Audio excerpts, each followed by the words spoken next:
Bismillahirrahmanirrahim. Assalamualaikum warahmatullahi wabarakatuh. Puji syukur atas kehadirat Allah Subhanahu wa taala karena berkat rahmatnya kita telah diberi kesempatan untuk memaparkan materi kami. Salawat serta salam tak lupa pula kita curahkan kepada Nabi kita Muhammad SAW. Baik, langsung saja kami dari kelompok 5 kali ini akan memaparkan materi mengenai kebijakan pendidikan teknologi dan kejuruan dari mata kuliah profesi keguruan yang diampu oleh Dr. Haja Syamsida MPD. Sebelum itu, perkenalkan saya Nurulan dan dua rekan saya yaitu Nurul Hidayah Supratman dan Irma. Baik, langsung saja materi pertama akan dipaparkan oleh saudari Nurul Hidayah Supratman. Kepadanya dipersilahkan. Baik, terima kasih atas kesempatan yang telah diberikan. Saya akan memaparkan hakikat pendidikan teknologi kejuruan. Kemajuan suatu bangsa dan negara tidak bisa dilepas dari kemajuan bidang pendidikan. Pendidikan merupakan bagian integral yang tidak dapat dipisahkan dari proses penyiapan sumber daya manusia yang berkualitas, tangguh, dan terampil. Hakikat pendidikan teknologi kejuruan sama saja dengan hakikat pendidikan pada umumnya, yaitu proses komunikasi yang di dalamnya mengandung transformasi pengetahuan, nilai-nilai dan keterampilan di dalam dan di luar sekolah yang berlangsung sepanjang hayat atau lifelong process dari generasi ke generasi. Selanjutnya, fungsi pendidikan. Fungsi pendidikan adalah melestarikan tata sosial dan tata nilai yang ada dalam masyarakat dan sebagai agen pembaharuan sosial sehingga dapat mengantisipasi masa depan. Menurut Tilar 2006, pendidikan memiliki fungsi prepatoris dan antisipasi patoris adalah bahwa di samping mempersiapkan peserta didik sebagai generasi masa depan atau tenaga kerja, pendidikan juga menyiapkan peserta didik untuk antisipasi kemungkinan masa depan dengan membekali kemampuan dan tingkah laku yang diperlukan. Sedangkan fungsi pendidikan dan kejuruan. Pendidikan kejuruan sebagai pendidikan khusus direncanakan untuk menyiapkan peserta didik guna memasuki dunia kerja sebagai tenaga kerja produktif yang mampu menciptakan produk unggul yang dapat bersaing di pasar bebas dan profesional yang memiliki kualitas moral di bidang kejuruannya. Kualitas moral merupakan inti dari sikap profesional yang manifestasinya dalam perilaku kehidupan sehari-hari, ditunjukkan dalam bentuk disiplin, jujur, tepat waktu, bersih dan tertib dalam bekerja, cermat dan tepat dalam memilih metode kerja, biasa bekerja keras, biasa bekerja cerdas, biasa bekerja ikhlas dan komitmen terhadap pekerjaannya, tertib dalam menyiapkan barang. Itulah yang sempat saya paparkan, saya kembalikan kepada moderator. Baik, selanjutnya yaitu transformasi budaya dalam pendidikan kejuruan. Saat ini kita sedang menuju masyarakat industri. Masyarakat industri modern adalah masyarakat terbuka, rasional, dan krisis. Itu menurut Tilar tahun 2006. Derap kehidupan masyarakat merupakan proses budaya. Transformasi budaya menimbulkan nilai-nilai intrinsik dan nilai instrumental. Nilai intrinsik menyangkut pembentukan nilai-nilai moral dan budaya menuju identitas manusia seutuhnya. Sedangkan nilai instrumental adalah disiplin, penghargaan terhadap waktu, spesialisasi, orientasi pada kerja dan prestasi.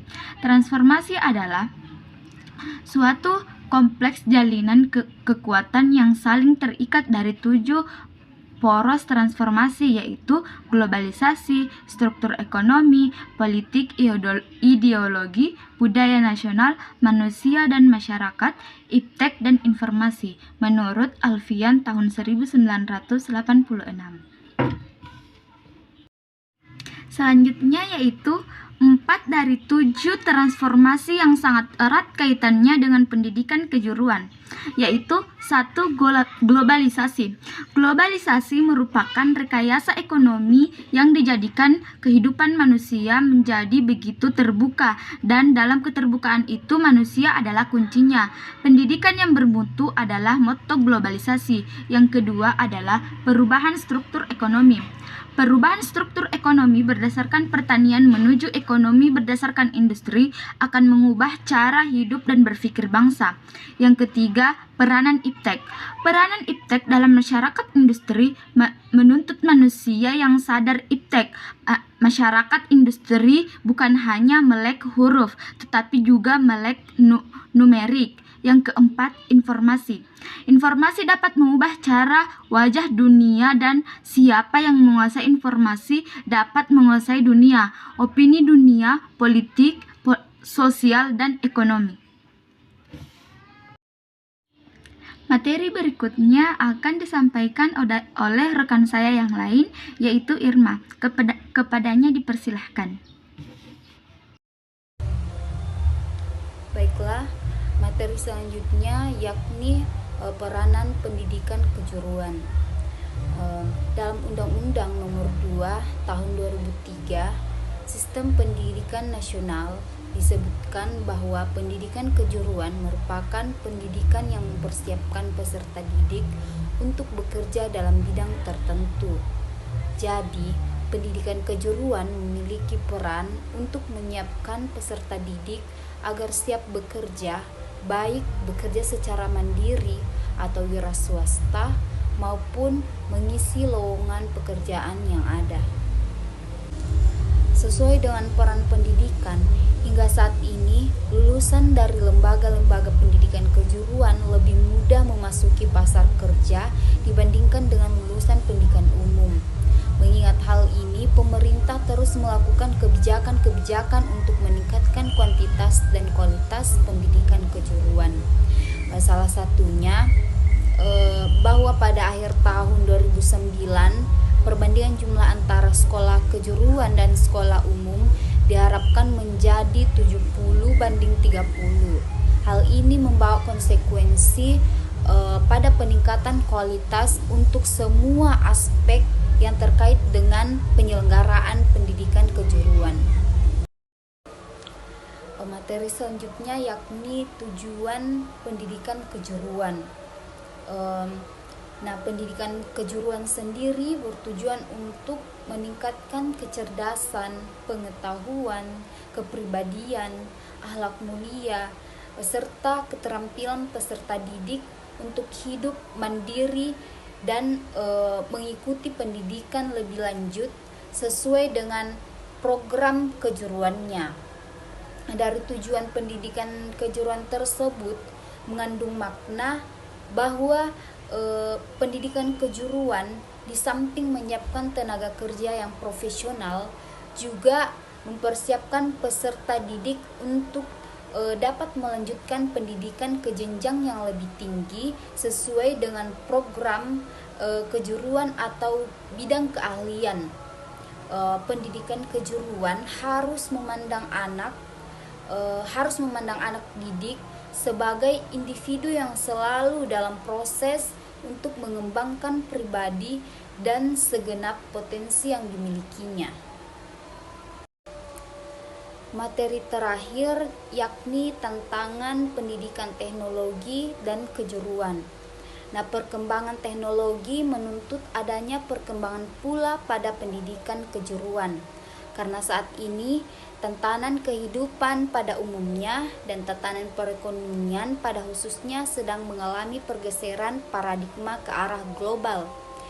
Pergeseran ini akan membuka peluang kerjasama antar negara semakin terbuka, dan di sisi lain persaingan antar negara semakin ketat.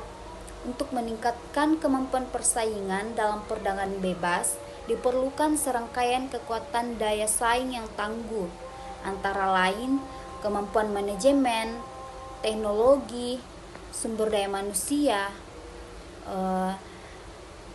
Sumber daya manusia merupakan sumber daya aktif yang dapat menentukan kelangsungan hidup dan kemenangan dalam persaingan suatu bangsa.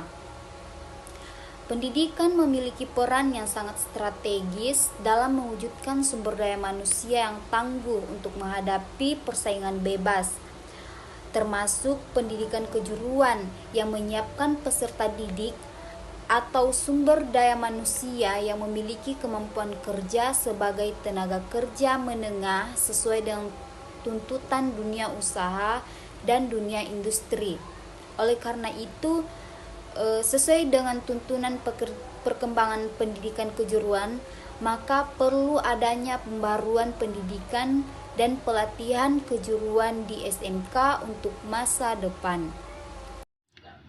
Baik, itulah hasil pemaparan materi dari kami. Semoga apa yang telah kami sampaikan dapat bermanfaat bagi kita semua. Lebih dan kurangnya mohon dimaafkan. Wassalamualaikum warahmatullahi wabarakatuh.